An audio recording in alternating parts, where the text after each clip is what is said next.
Hello there. This is Peter Sellers speaking to you from MGM Studios, Culver City, right in the heart of Hollywood, which, as you know, is movie land. We're here, that is to say, Hal and I, Hal Ashby, our director. Hal? Hello.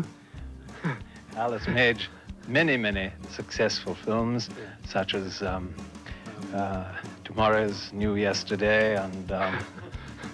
Backwards Before Dawn. Backwards Before Dawn was another huge success. That was Peter Sellers and director Hal Ashby goofing around on the set of Being There. Just one of hundreds of delightful and fascinating moments to be found in Hal, a documentary about legendary film director Hal Ashby. Hello and welcome to episode 115 of the Occasional Film Podcast, the occasional companion podcast to the Fast, Cheap Movie Thoughts blog. I'm the blog's editor, John Gaspard. In today's episode, I chat with Amy Scott, the director of the terrific documentary Hal, which is a deep dive into the life and work of one of my all-time favorite directors, the man who made Harold and Maude, Shampoo, Coming Home, and Being There, the one and only Hal Ashby. I kicked off our chat by thanking Amy for making this movie. It's a loving tribute to a complex and emotional artist, and she did a fabulous job pulling it all together. As an editor, she would have made Hal Ashby proud. First, I want to say thank you for making the movie. Oh my gosh. And thank you for making such a great movie, because he totally deserved it. Oh, thank you. And I would always wondered why, of all the directors of the 70s and 80s, he was never really heralded the way he should have been. I think part of it has to do with that he had no discernible style, so you couldn't really peg him for something. But before we dive into that, tell me a little bit about your background before you made Hal. Well, I'm from Oklahoma. I moved to Chicago out of college, and in college we studied a lot of. I had a great film professor at OU, at the University of Oklahoma, this guy, Misha Nedeljkovic. I don't think he's there anymore. But he really hipped us to the coolest documentaries. And I had no idea that you could be a documentary filmmaker. Like great, like from Chris Marker to like the 7 Up, 21 Up, that series, to like Hands on a Hard Body. Mm-hmm. So just really great, well-rounded film and media program. Anyway, I moved to Chicago and started. I wanted to be a director and a DP, but I fell down. I'd gotten a job at the University of Chicago. I think I faked my way into it, and I was supposed to start on a Monday, and I fell on the ice and broke my arm on a Friday. And so I was like, I can't shoot. I can't film. I can't use my arm to film hold the camera. I need to learn how to edit. So I learned how to edit with my right hand, and I loved it. And then I just did that for like 10 years. Okay. Well, I mean, I still do it. But it was like this accidental career path you're an accidental editor. An accidental editor. So, and that became something that later I just valued as like such a important skill set. Right. And I use it now, because now I have wonderful editors that I work with. But we speak the same language. And I think with the story structure that you have an eye for things in the edit bay. And now it really helps my ability to break down a 3-act structure or figure out, where the narrative arc is and things like that, which I think would have taken me a lot longer had I not fallen and broken my arm in Chicago. So you were on sort of a similar path to Hal, in that you started in editing and then. Well, totally. And that was, I loved his films. And then when I read Nick Dawson's book and I started to learn more about him, I really connected with him because of things that he would say about filmmaking and editing and being in the edit bay and being obsessed with every frame. Like I felt like, seen and heard. I was like, oh, this is how I feel about it too. I don't feel like such a freak of nature, and like lots of people feel this way. Obviously, it's why they make really great films. But yeah, I connected with Hal, and he didn't make The Landlord, I believe, until he was 40 years old. He was up there. Yeah, up there. Well, yeah. So Well, for most filmmakers. no, for sure, That's a long time. And that was about the same age that I made, the Hal movie. So I don't know. There was a lot of, or kind of got into directing, right, from editing. So what was your first experience with a Hal Ashby movie? The first film that I saw that I can remember, my friend Jason in college, but I was watching like Truffaut and Cassavetes, and so I thought that I had a very well-rounded, in all the new Hollywood, I've like got it. And my friend Jason's like, yeah, cool. Have you ever seen Harold and Maude? And I had no idea what he was talking about. He was a couple years older, and he was like, oh, honey, like you're gonna skip school today. We're gonna watch it. And I swear to God, we watched it. I couldn't believe I'd never seen it. It had somehow gone past me. As soon as it was over, I was like, start it again. We have to read. He's like, I knew we'd be here for like 8 hours watching Mod on a loop. Because that, and David O. Russell, I think we left this in our film. He even compares it to The Catcher in the Rye as a sort of like rite of passage thing for people at that age. And that it hit me, right straight through the heart. And then from there, I learned about him. I think I saw The Landlord. Someone was screening The Landlord in Oklahoma City or something. And I was like, oh my God, this is incredible. So yeah, I live in Minneapolis, and we were I was at the Westgate Theater a lot. Oh wow, yeah. Where it ran for 2.5 years. I was an usher there later, but I wasn't there during the Harold and Maude years, but I saw the movie quite a bit there. And then because I was in a film program and knew someone who knew the film critic for the local paper, when Ruth and Bud came to town for the 2-year anniversary, he sort of dragged me along with him. So I had dinner with Bud Cort and hung out a little bit with Ruth Gordon, and shot a little documentary. I'll send you the link. Documentary on Super 8 of my perspective on their experiences, because I was, 15 years old or something. And although I knew their itinerary, I couldn't drive. And so I would, go to the TV station and shoot some stuff there with them. And then they were onto something else, and I had to hop on a bus to keep up with them. That's incredible. As a 15-year-old. Yes, my only regret was on that when I had dinner with Bud, that I didn't ask better questions. Because I was sort of starstruck, and there's a lot of questions I would ask him now that I've tried to ask him. But he's not too communicative. Yeah. But the movie had a great big impact on me, and I put funny little homages to it in the films I was making that would make a certain pocket of the audience laugh when they saw it. And everyone else would go, why is he driving by the cemetery? I don't understand that particular thing. Oh my goodness. That's incredible that you have that footage, and I would love to see it. Yeah, it was really fun and interesting. And Ruth Gordon was very much Ruth Gordon, very much Maude, very much spoke her mind and didn't suffer fools. And anyway, I'll send you the link. So you'd seen Harold and Maude, you'd seen The Landlord. At what point did you decide that a documentary had to be made? We were editing. Well, okay. I was pregnant with my first child, and had read or was finishing up Nick Dawson's book on Hal's life. And I thought, I just couldn't believe. This was at a time though when because now we're in this weird documentary boom and bust situation with biopics. And I'm guilty of kind of currently being in this landscape with other films too. But this is before the market became oversaturated with a story about everyone's life. And so, at the time I just couldn't. I thought, oh my gosh, there's so much here.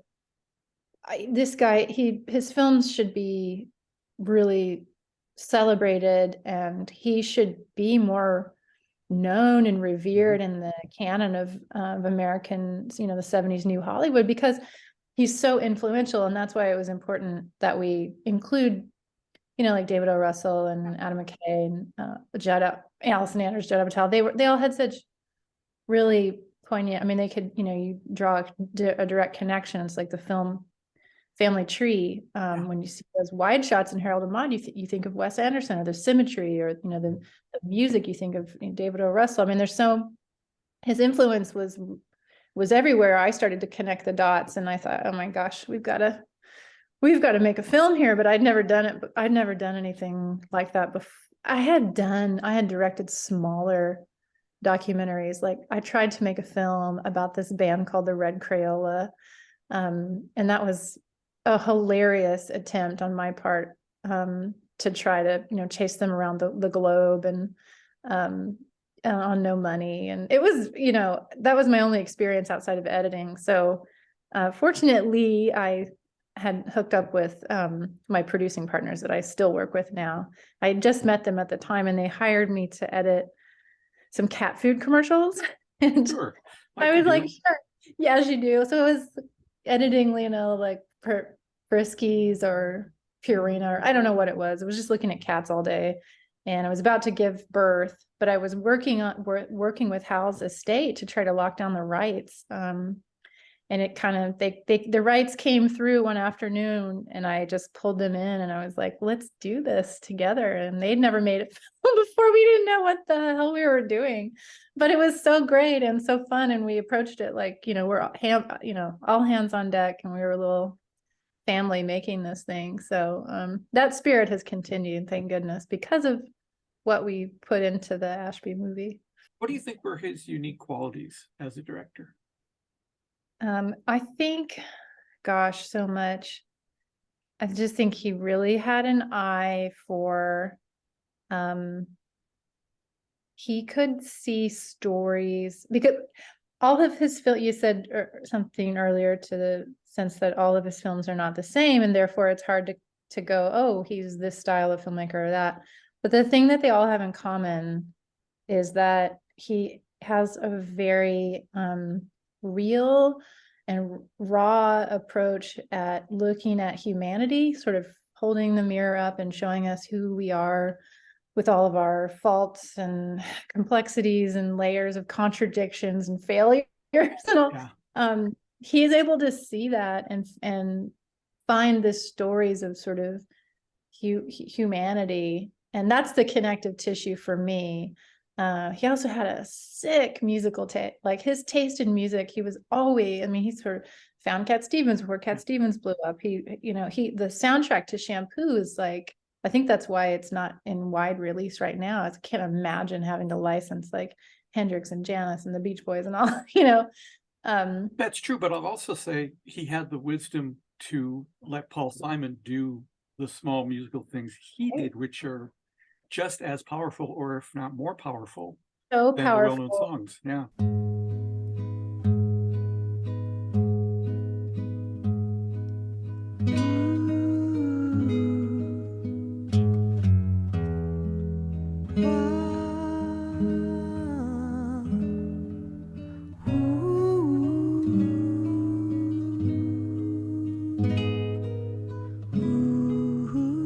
So powerful, that so much restraint for that, and it is incredibly powerful.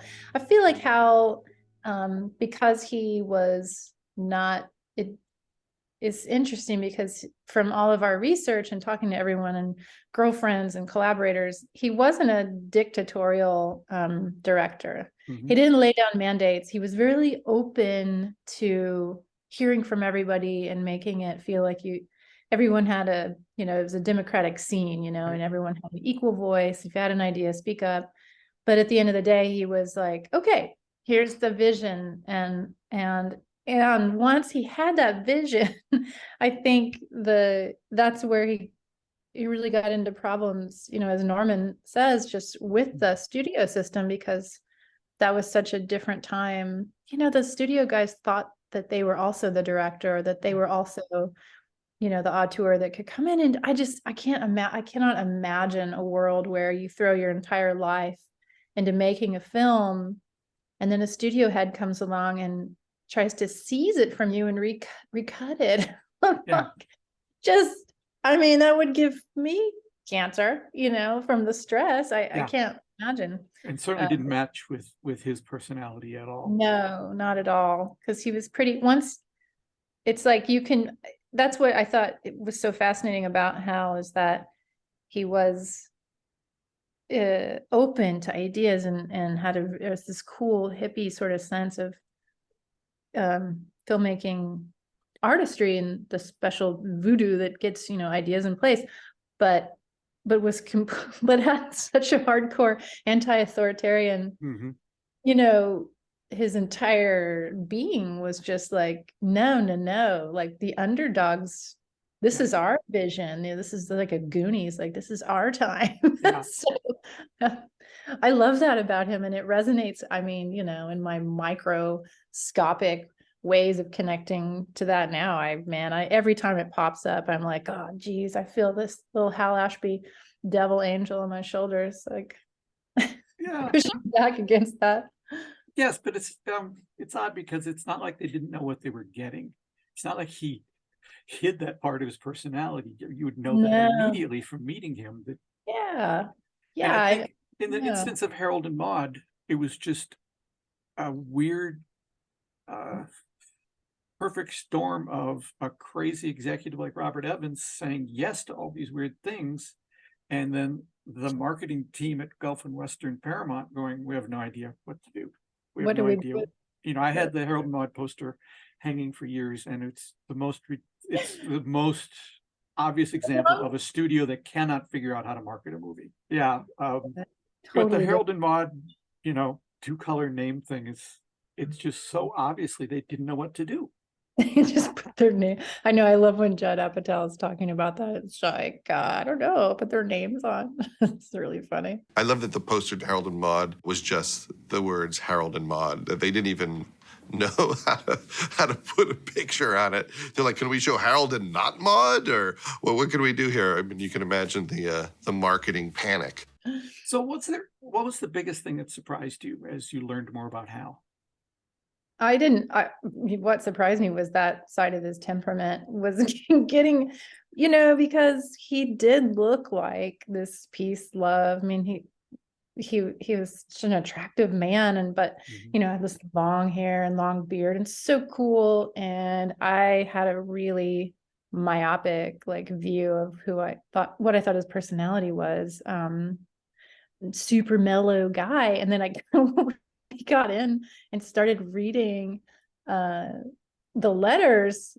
My producer Brian was he would read the letters in his voice as a temp track that we would use to edit, to cut the film.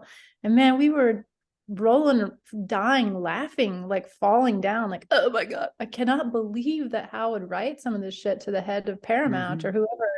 It was like, wow, this guy is not at all who these were fiery missives that he would shoot off into space.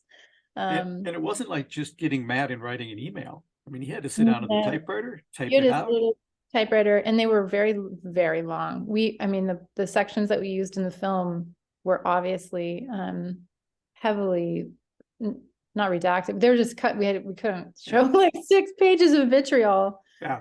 The best part about the vitriol, though, it wasn't just he's just vomiting anger. It was a very poetic. He had a very poetic way of weaving together his frustration and expletives in a way that was I just loved it. And then when we turned the papers over to Ben Foster, that's why we wanted him to be the voice of Hal, because he's always struck me as an artist or an artist that totally gets it in that way too, is not a studio guy. I honestly don't think we should kiss their asses, singularly or collectively, just because it's tough to make deals at this time. I would rather have no deal at all than do this. That was the most fascinating to me. But then, when I knew, because of the book, I knew a lot of, because Nick did such a great job And I knew his story about, leaving his child, leaving Lee. It's one thing to read about it in a book, and it's a completely different thing to, go meet that person, to meet Lee, to sit with her. And she's since become a dear friend to me. I mean, I feel like she'd never really spoken about that, about her dad, about her father in that time of her life. And I think revisiting trauma on that level and also kind of working through a lot of those emotions with her was really heavy. And I did not intend, when I set out to make the film, I was thinking about the films of Hal Ashby, and I didn't think it would get as heavy as it did. I'm glad that we went there and that she took us there with her. I feel really, really thankful. I think she got a lot out of it, but we certainly did. Yeah, it really did show you just how complicated he was, and the reality of his life when you see, the child, and she was so eloquent on screen. So great. And then, seeing that, well, he had some generational trauma too. And then you put it all together and you're like, okay, well, this is somebody that's really adept at looking deep into the human condition. I wonder why. He's been through a lot. He's made a lot of mistakes, and he's been through a lot. So of course this checks out. And he's just so talented and creative that he can make these films that are this really accurate and fun and funny and sad and tragic and beautiful portrayals of, humanity. Well, let's just, if we can, dive into a couple of my favorites just to see if there's anything you walked away with. Obviously, Harold and Maude holds a special place in my heart. And I've just loved reading in Nick's book and hearing in your film and in listening to commentaries about what Hal did to wrestle Harold and Maude into the movie that it is. And I forget who it was on one of the commentaries who just said, there were so many long speeches by Maude that you just ended up hating her. And his editor's ability to go in and just trim it and trim it and trim it. And I compare what he did there to what Colin Higgins went on to do when he directed. And he simply didn't have, he had the writing skill, obviously, and the directing skill. He didn't have that editor's eye. And I don't think there's a Colin Higgins movie made that couldn't be 20 minutes shorter. And that if Hal had, gone into foul play and edited it down, it would have been a much stronger comedy. 9 to 5 would have been 20 minutes shorter, probably a little stronger. Anyway, and you don't recognize that it's all hidden. It's the edit. You don't know what he threw away. And that's the beauty of that movie of Harold and Maude, is that he, within this larger piece, he found that movie and found the right way to express it. So what did you learn about that movie that might have surprised you? Everything surprised me about it. We were never able to get Bud Cort. He's Bud Cort. He's so special, and he's so elusive. And we thought we were going to get him a couple times, and then it didn't. It was just a real difficult thing. But you have him from the memorial service, and that's a great. Oh yeah, and Bud, anytime he's on camera, he's like bewitching. He's incredible. My father was dying when I met Hal. I was an emotional minefield, but I wanted the part, and he took a chance on me, and in so doing became not only a director, but a father, a mother, a driving instructor, and a psychiatric nurse. Again, with the letters, I just didn't realize that Bud and Hal were so close. I mean, obviously they were close, but they were very tight. They had a real father-son sort of bond. And I think I didn't realize that. Also, Charles Mulvihill, the producer,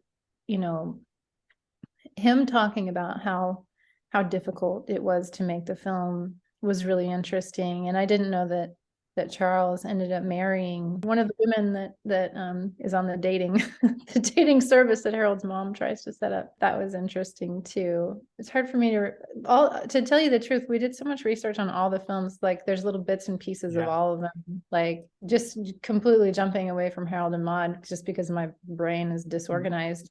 But Diane Schroeder that was with Hal for a number of years, and she's in the film. She was sort of a researcher archivist. She wore many hats. And I did not realize that on being there, she wanted to recreate, she really needed to nail down what was on the television. Because Chauncey Gardner learned everything from TV. So it was really important what was on it, and he's flipping, it's not random, what they're flipping. So she, like, her and Hal would just put VHS tapes in, or I guess it would have been beta at the time, whatever the fidelity was, but they would record hundreds of hours of TV and watch it down. And then she got all these TV guides from that, from that year. It was 81, but it was like 3-year span. She had all the TV guides, she had everything figured out, and was highlighting, like, he would have watched this and they would have flipped it to this. And it was like creating the character of Chauncey Gardner with Hal, and then with Peter. Then Peter Sellers got involved, and he had certain thoughts about it too. And I was just so blown away by the fact that much care and effort and painstaking detail would go into it. But it comes, I mean, you see it on screen. The film's a masterpiece because of those things. But yeah, I mean, just like the deftness of editing, of leaving things out, is what makes it good. I mean, that is such a really, like, hyper detailed behind the scenes thing to know that. And I found when we were going through his storage space, I remember asking Diane, like, why is there there's like boxes and boxes and boxes of TV? And she's like, oh yeah, that's Chauncey Gardner's. I was like, oh my God, I cannot believe you guys saved this. It's really funny. It's interesting because it's like the difference between a practical effect and a CGI effect. Now they would have done all that in post. Now they just dropped them in, and they had to get that all figured out, totally, by the time they were shooting. It's a lot of pre-production. Oh, an immense amount of pre-production. I'm pretty sure that Hal did cut, because he could cut. He set up an edit bay in his bedroom, which is like definition of insanity. I had that going on at one point in my life, and it was not good. It's not a good thing to roll over, and it's like right there, right next to your pillow, staring at you. You need some distance. When I saw being there, for the first time, for some reason, I was in Los Angeles when I saw it, and of course loved it. I mean, obviously it's being there. Yeah. And then came back to Minneapolis, and someone had seen it and said, "Don't you love the outtakes?" And I said, "What outtakes?" They said, "Over the end credits, all those outtakes of Peter Sellers." And I said, "There were no outtakes." Right. And in the version in LA, they didn't do that. Now get this honky. Sorry, carry on.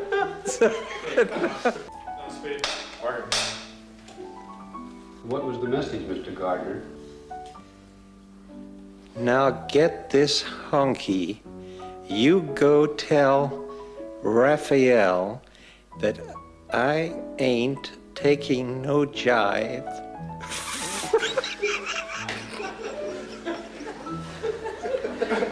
So we just ran out of time to put this in the movie, but we found all these Western Union telegraphs that Peter Sellers wrote to Hal, just pissed, just livid, furious about that. And it was like, and the whole thing just said, "You broke the spell, you broke the spell, God damn it, you broke the spell." He was so pissed that they included that, those outtakes. And I agree with them. Yeah, it's not a real normal Hal move to have done that.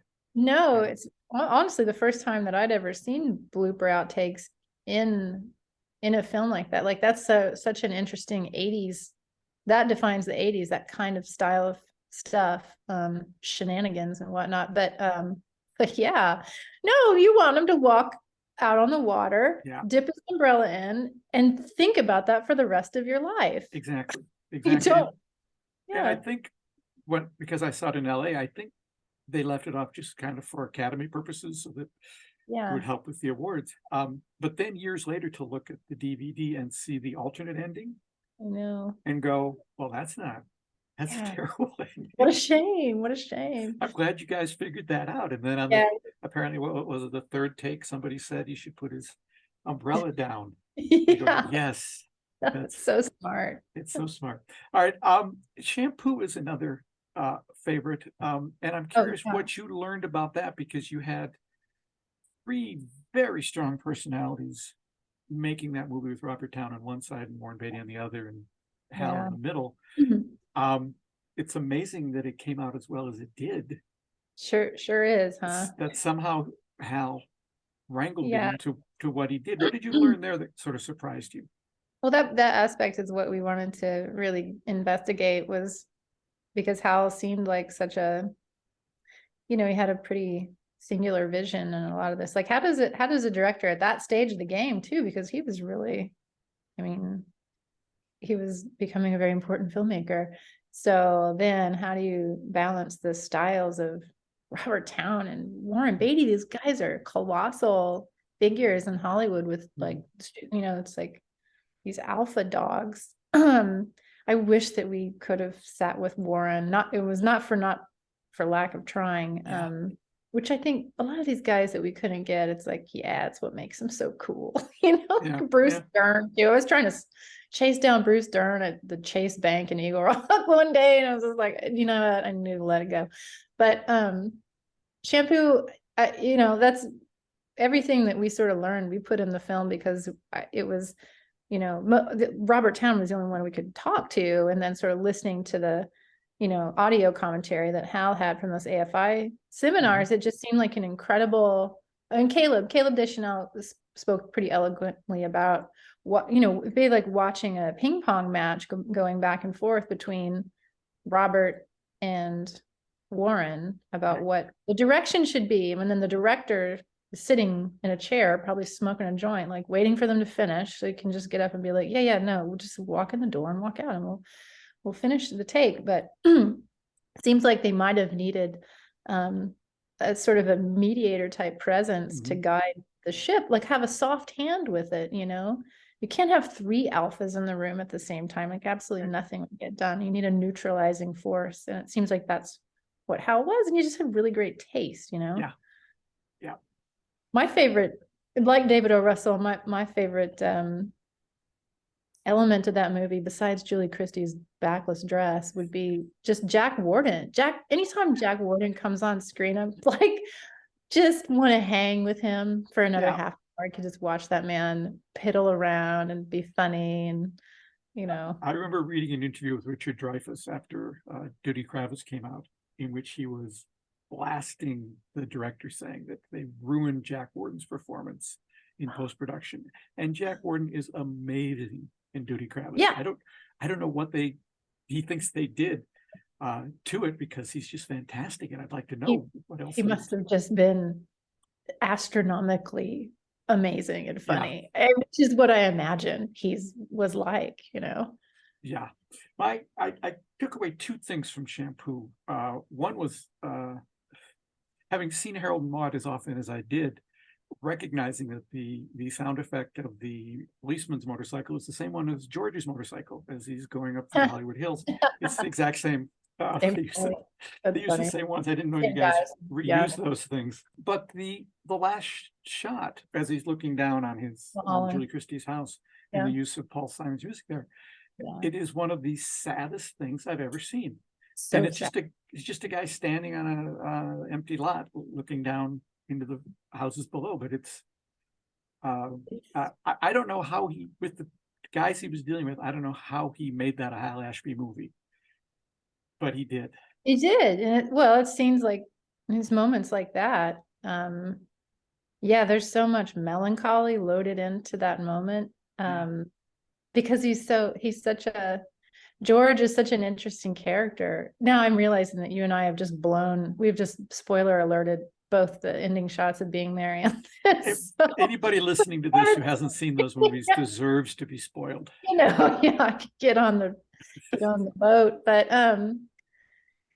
yeah, that always got me. I think it's all of those really like foggy, misty Mulholland Drive, George on his motorcycle. Anytime he's alone, because he crams his life so full of women to try to,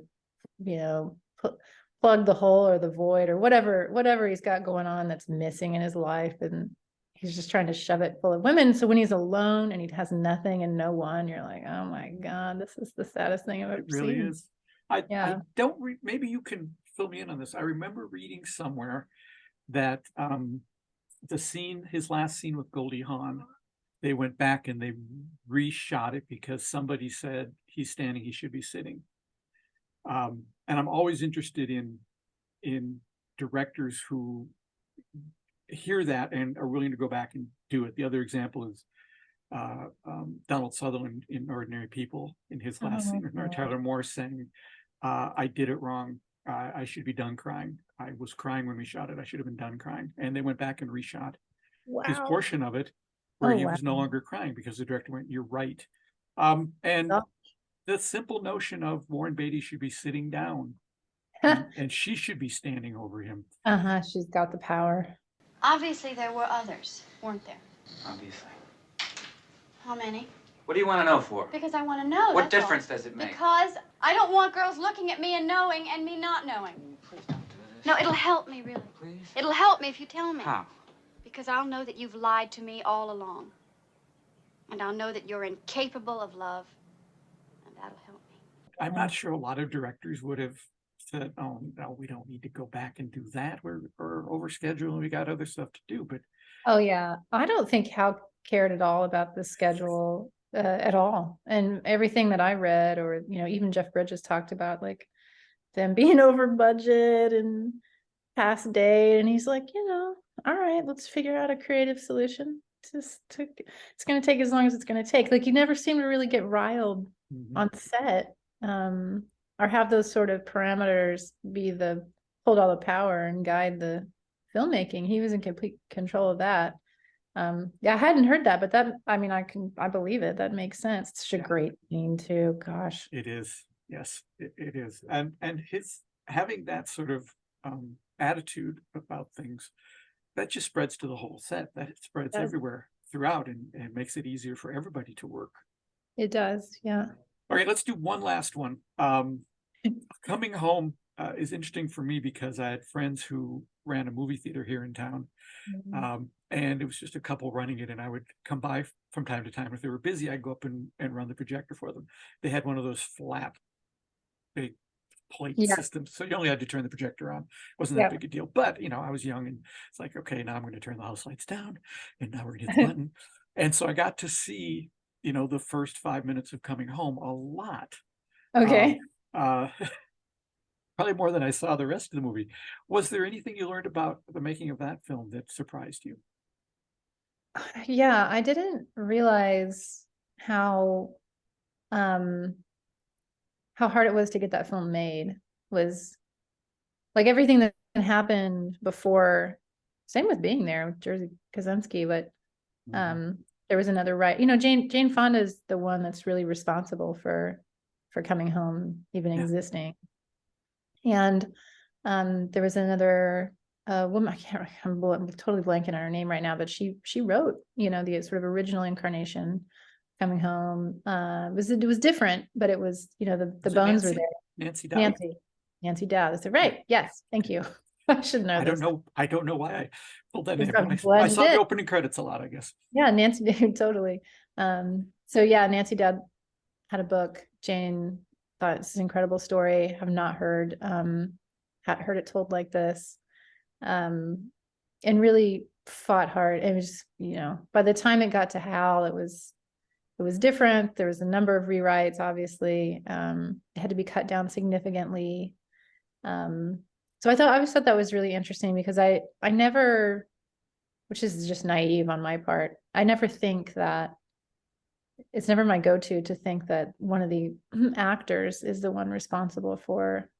Usually it comes to you in a different way. And especially if he was working with Robert Towne and the like on other films. But I thought that was really cool and really interesting, in that, what Jane spoke about it being sort of this, showing what our veterans were going through was new, because you had, like, the deer hunter would have been the comparable, and that's a wildly different take on what coming home from the Vietnam War was like. But also, the woman's journey in that film, and the sexuality of all of that, was just like, wow, and only Jane Fonda can speak about it eloquently as Jane Fonda does.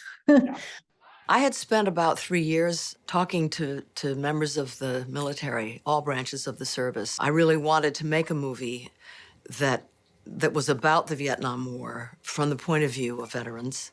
One day I was asked to speak at a rally at Claremont College. The other speaker was a Vietnam veteran named Ron Kovic. And he said to the students, "I may have lost my body, but I've gained my mind." And I thought right then, I can make a movie based on that concept. It was interesting, John, when we were sitting with John Voight and talking to him, that he was really method in the way that he didn't get out of his chair. I mean, for days on end, like, going to Crafty in the chair, learning how to go up, ramps and play basketball, and all the things that you see was because he wouldn't get out of the chair, which was wonderful. I really enjoyed talking with Jeff Wexler and Haskell. I mean, the interview that we did with Haskell, I'm so thankful for, because, Haskell passed away not that long after we filmed. I figured it was pretty close to the end on that. It was one of his last interviews. So it was really special. And he came to set, and Haskell is like a film god to me and my team. For me, I lived in Chicago, so Medium Cool was like, one of the coolest things ever. So I mean, meeting him and talking with him about all that was so interesting. I loved hearing about how, just the opening, you can just tell it's Haskell Wexler. It's a Hal Ashby film, but the way it starts, and having seen Medium Cool and going into that opening scene where all the vets are just sort of, and a lot of those guys they're non-professional actors. They were actual vets that had come home, and those were their true, real stories. I mean, it was very like, now we would say it's a hybrid documentary, unscripted, scripted, but it was like a really early use of that kind of style. And that's what made it feel so real. And then you start in with the Rolling Stones. It's just such a powerful film. I'm always curious about that sort of thing, where he has a lot of footage and he's creating the movie out of it, and what would Hal Ashby be like today? How different would his life be if he had everything at his fingertips and not hanging on a pin over in a bin, and he had to remember where everything was? I don't know if that would have been made any difference at all. I don't know. I mean, like Griff was saying, their house, his last house, or their house in Malibu Colony, was just, like retrofitted with editing gear. And it was just, right before he died, it was just, he was like an early pioneer of digital editing. Like he'd started to work out, what kinds of systems, like he was building his giant rigs and was convincing everyone, like, digital is the way to go, which is so cool and so mind-blowing. But I think it was born out of a place of independent film, of democratizing the access and taking the power away from the studios, and knowing that you could do this cheaply in your home. It was so actually tragic to learn that like what could he have done, because his output was just I mean, he put out so much, so many, some great movies. So like, what could he have done if the infrastructure was even more accessible and sped up technologically? Yeah. Imagine an 8-part streaming series directed by Hal Ashby. What would that have, I just, what would that yeah, have it'd be incredible. He would have made, well, I know that he was wanting to make, he had so many films that, that, and we found script after script, but one of them that I was so like, damn, that would have been cool, was The Hawkline Monster, which is a Richard Brautigan been? science fiction Western novel. It's so trippy and so cool. And I feel like every couple of years I hear about some directors like, we got the rights, we're gonna make it. I'm like, when are they gonna make it? It's been so long. Good luck on that. Hal And- Ashby And version of imagine it. what the version of Tootsie would have been. Oh, I know. Yeah, no joke, huh? Yeah, it's Those to were- just see those little bits of it and go, oh wow. I Okay. know. Would have been a different film. I read a quote somewhere that one of the producers, or maybe it was Sidney Pollack, who said they took the script to Elaine May, and she said, yeah, it just needs, and then she listed like 5 things. He needs a roommate that he can talk to. The girl at the TV show, she needs a father so he can become involved with her. There also has to be a coworker who is interested in him as a woman. The director needs to be an ass, and he should probably be dating the woman. It was like 5 different things. Yeah. She said the script is fine, but you need these 5 things. It's like, well, what did you have? You just Yeah, listed the what- whole movie. Right. Well, we're talking about Elaine May. I know. She's someone that needs a film. She does. And- Why are you not doing that? Listen, I'm telling you, I've tried, this is another one that I've tried for years. Real shocker. It's hard to get a film about a female filmmaker funded. It's a hard sell. Well, but, plus the fact that she probably wouldn't want to do it. So she's so cool. Maybe, Maybe but she would. she has my approach has always been that she has so much to teach us still. I know. So I would love to get her hot takes on all those films. A New Leaf. I mean, the stories behind that thing getting made and cut I'd down. like to and see the angled whole and- version of that. Exactly. I want to hear it from her. So Yes. yeah, that's high up on my list of like things I really, really want to make soon with Elaine. Yes, let's hurry and do that. You didn't get to talk to Bud. Was there anyone else you really wanted to get to who, I mean, you mentioned Warren didn't want to talk. Anybody else? Yeah. I mean, I would have loved Julie Christie or more women would have been great. But yeah, no, it was really Warren and Bud. Yeah. Bruce Dern was so great and so funny. And I'd seen him a number of times.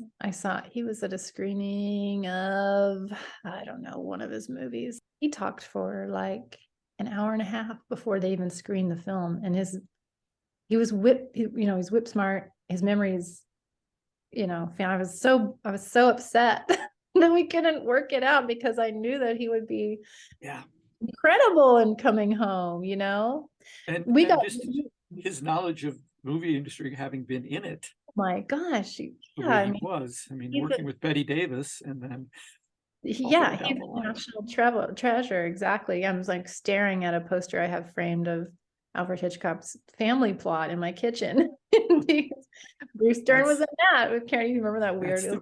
That's the movie that is going to make him a star, is what Hitchcock said. Oh my God. It still has one of the greatest closing shots of all time, which I No, we never can't knew. just we can't spoil that. I'm going to spoil it. Okay, go ahead. Because I think I read that Barbara Harris improvised the wink. Probably. And that's another person you should make a documentary about. Is Oh my gosh. the amazing Barbara Harris. Barbara Harris is something. Do you remember what was the film that she was in with Dustin Hoffman and Dr. Hook scored it? It's a really long title. It's like, what? Who is Harry Kellerman? Kellerman? Oh yeah, why is he saying these terrible things about And me? why is he saying these terrible things about me? That is such a phenomenal Barbara Harris performance. I mean, yeah, Dustin Hoffman's incredible. He's always great. But Barbara Harris really shines. And I'm like, that's who she was. That's really who she was. Yeah, I think she was difficult. Well, I don't know if difficult. She had issues. She had stuff she was dealing with. She had issues and Hal dealt with those on Secondhand Hearts too. Yeah. So From a production standpoint, people are interested in hearing what your Indigo process was like, how that started, any tips you'd have for someone who wants to fund their film via Indiegogo, not Indigo, God, Indiegogo. oh boy. Well, that was a different time because I really don't know how films are funded at the moment. Pal came out 5 years ago, but it took us like 6 years to make. So in that time, you could you could at least raise enough capital to get through production. And then if you were like, an editor like me, my producer is an editor, like we all kind of shared the role. So we essentially, the Indiegogo campaign, and thank you for donating, because that enabled it so that we could even make the movie, because everything past that point was, nobody ever got paid at all, but at least that would, we could buy film stock and pay the camera operators and, and our DPs and stuff. So that was hugely important. And at the time, I remember thinking like, oh no, how are we ever going to get anybody to, because you had to make these, I don't know if this is still the case, but you had to make these like commercials for your project or like a trailer to get people's attention. And you had to, be like all over Facebook and crap like that. So I was like, oh no, how am I going to make a thing that shows that Hal Ashby's important to people that want to give money? And our archivist somehow knew John C. Reilly and mentioned it to him and was like, we just need a celebrity to come in for like, half a day or 1 hour. And he was like, I'll come down and do that. And I couldn't believe it. I mean, the generosity of this man to just, he didn't know us at all, but what he did know and love is the films of Hal Ashby and wanted to give back, and pay it forward. So he came down, and because of him, we were able to be like, oh my gosh, this is great. Now we have a really funny, awesome little commercial trailer. I have no idea where that thing even is. I'd love to see it, because I had to do it with him, which was terrifying because I am not a front of camera person, and I'm just like, oh, I don't know what to say. And he had to stop me so many times and be like, you're going to be all right. All you have to do is ask for money. I'll do the rest of the talking. I'm like, oh my God, this is awful. Yeah, I remember seeing it. I mean, it's since been stripped from Indiegogo, which probably means that we used a song that we weren't able to license. I'm guessing, because that was back in the early days of those crowdfunding, where you could just take images or songs, and like I'm sure I used like the music of Cat Stevens, and then like loaded it up with a bunch of photos that we never paid for. So, well, that brings up a question of how did you get all the rights to the stuff you got for the finished movie? Was that a huge part of your budget? No, although my producers and my archivists would probably be like, yeah, the most expensive thing always to this day is music. Music is going to gut you. Outside of that, thank goodness there's this little thing called fair use now, which wasn't the case in documentary filmmaking for a very long time. But now you can fair use certain elements of, photographs are harder, but news clips, video clips, anything that sort of supports your case that you're making, your thesis that you're making about your subject, and sort of supports your storyline, falls under the category of fair use. So I think what our money did pay for is the fair use attorneys that really go over your they go over your rough cut or your fine cut, because we couldn't afford to pay for multiple lawyers to look at them multiple times. So you give them a fine cut, you hold your breath and hope that they say, oh, you only have to take out a couple things, and then you're like, oh, thank God, okay, and then you change it. And I believe we because we never had any money that we like submitted to Sundance, got in on a wing and a prayer, and then had like 2 weeks to turn the film around and get it finished editing and all this stuff. And I remember we were like, pulling all these all-nighters trying to change the notes that the legal said that X, Y, and Z was not fair use, and trying to swap out music with our composer. It was like wild. It was a wild run. Isn't that always the way? It's, 6 years to get there, Yeah, then sure. you have 2 weeks to finish it. That's how it shook out for us. It was like really, really pretty funny because you're going at a leisurely pace until you're not, and then it's like, all right, it's real now. I thought for years, I was like, I think my friends and casual acquaintances think that I've lost my mind, because like it was a real fear of mine, because every year I'd see people that I would see occasionally and they're like, hey, how's it going? What are you working on? I'm like, oh, I'm just working on this Ashby movie. And they were like, year after year, like, damn, Groundhog Day. she's like lost Yeah, it. Like, yeah. we need to reel her in. We need to throw her a lifeline. I'm like, no, really, I really, really am. So it was pretty funny. We did it. People have no idea how long these things take. Yes, if it's unfunded. But then we got lucky after that, because we nearly killed ourselves on Hal. Then we kind of fell into the era of like streaming deals and streamers, and people were like, oh, we want to make biopics and we want to give you money to make a biopic. And that was that was truly our first rodeo. We were like, oh my gosh, what? This is incredible. We can get paid for this.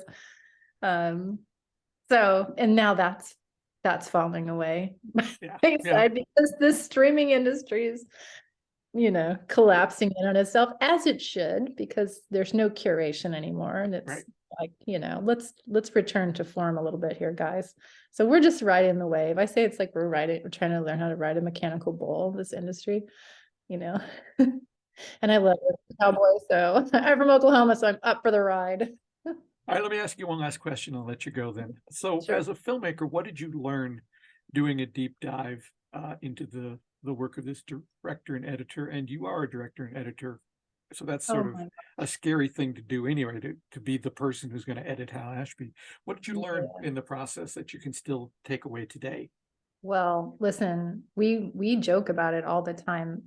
My producer, Brian Morrow, and I are constantly going, oh, it's like, what would Hal do? Just to get that bracelet on her arm. Mm-hmm. Everything that he stood for as a filmmaker, the film will tell you what to do. Get in there, be obsessed, be the film, like all of those things. That's what carries me. I've never thought, like I said, I felt like, oh my gosh, I get this man, because I feel the same way. So when we like took like a real bath in Hal Ashby's words for years, that shapes the rest of your life as a filmmaker. You're not like a casual filmmaker after going through like the Ashby car wash, like that stuff sticks. But I'm proud that we pulled it off. I'm proud that we were able to make the movie. Somebody would have done it, because Hal is too great and too good, and he has deserved it for so long.